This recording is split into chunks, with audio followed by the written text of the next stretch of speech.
Hey guys, how you doing? This is Manga section. I'm here today to bring you the review for One Piece episode 941. And now the first half of the episode is just we're basically learning the history of the Smile, how it was brought into Wano and how it's integrated into the Wano country, and how that also integrates into the Beast Pirates as well. So we basically have a few different people finding out about it from a few different sources. 100% Momo's sister is telling Zoro Brook, and Shinobu is telling Sanji, Usopp, Nami, Robin, and Frankie. But I'm not 100% sure about the others because we do have back in Udon, Old Man Hero. I mean Hyro. Well, how do you say his name? You know who I'm talking about? The guy Luffy's with. I think he's telling Luffy about it because even Luffy realizes something's going on, something's a bit weird, and he's kind of asking about it. And I think we also have Shutamaru telling Kinemon and Dogstorm. Those two I'm not certain about, but the other two is 100% that is going down. And like I said previously, we're just learning about how it's been brought into Wano, why originally it was brought into Wano, and then what Orochi went and done after that, which is like really pissing people off. You can see that's clearly pissing Zoro off. I'm not saying that the other guys were pissed as well, but it's really Zoro and Sanji who have become pissed and are now taking action. We also learn in this first half of the episode, um, like I said, how it integrates into the Beast Pirates. So we go into why there's gifters, why there's waiters, why there's pleasures. Just going through the ranks and what it means to be in each rank. And like I said, Orochi went and done the people of Wano dirty afterwards because he went and threw the the smart fruits that have been used already, that have been eaten already, taken a one bite out, so to see if it's going to be ability or not, and throw them into Abisu town, knowing what it would do to the people there, and we see the results of that.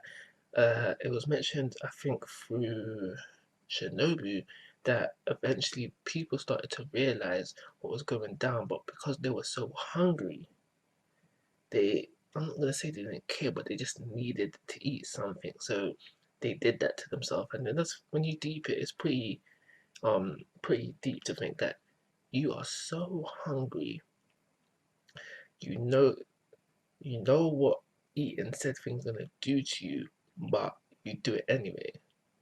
And it got me thinking just right now actually, if I was in that case, would I bite? Would I choose death? I don't want this to get a bit too emotional. I don't want you to get too bit emotional, but it is a thought I just had.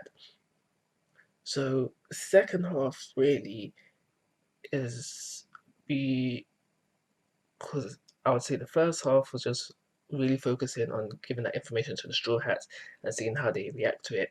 The second half was really going back to the people of Ibiza who are laughing. Now we understand why they're laughing, so now we're not like, huh? These people are a bit crazy. Now we understand why they're laughing. And then we flip over to Otoko, who, regardless of laughing, we know that she's in pain, and we see her rush to her dad, trying to make him feel better. I'm pretty sure she knows he's dead, but because I don't know, I've never suffered a loss, so I'm pretty sure that she is part of her grieving. This is all part of her grievance because we see her there trying to quote unquote save her dad, but I'm pretty sure she knows that she can't save him.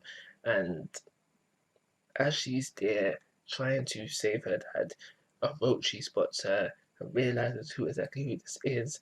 First, he's like, "Yo, you're the brat from earlier," and then he's like, "Oh, okay, so you're Yasu's daughter as well." you definitely, you definitely gonna die kind of vibe there. And this is where we end off the episode. Shots have been fired, but who hops in to save the day? Zoro and Sanji. And now in the manga, not saying this is a problem or anything, but in the manga, I'm pretty sure if I remember correctly, we don't see them run in.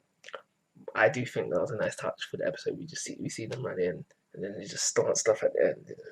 Leg up, sorry, I can't move to it. Anyway, but yeah, we see the leg up, and then Zero Leave sorted out the good end to the episode. So I think last week I was not complaining, but just saying that you should have got the whole of the information about the smart fruit within one episode.